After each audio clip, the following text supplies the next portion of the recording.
जी हाँ, नमस्कार दोस्तों, कैसे आप लोग। आशा करता हूँ आप लोग ठीक होंगे। आप लोग के मेरे चैनल आशीर्वाद कुमार ऑफिशियल पे स्वागत है।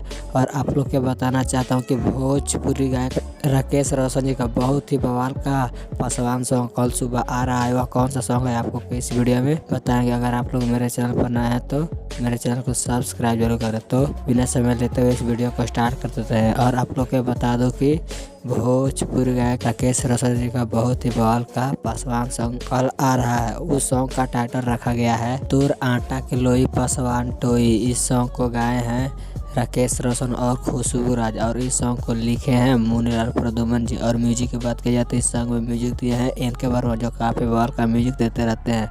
अगर आप लोग राकेश रोशन जी को चाहते हैं तो इस वीडियो को ज़्यादा से ज़्यादा शेयर करें। और आप लोग को बता दूं कि इस सॉन्ग को Rakesh Roshan official YouTube channel के माध्यम से कल सुबह रिलीज हो रहा है 6 बजे। तो अगर आप लोग इस सॉन्ग को नहीं सुने हैं तो कल सुनिएगा, बहुत ही बवाल का सॉन्ग है। अगर आप लोग मेरे चैनल पर नए हैं तो मेरे चैनल को सब्सक्राइब जरूर करें। तो कैसा लगा यह वीडियो कॉमेंट करके जरूर बताएं। तो मिलते हैं नेक्स्ट वीडियो में, तब तक के लिए जय भोजपुरिया समाज।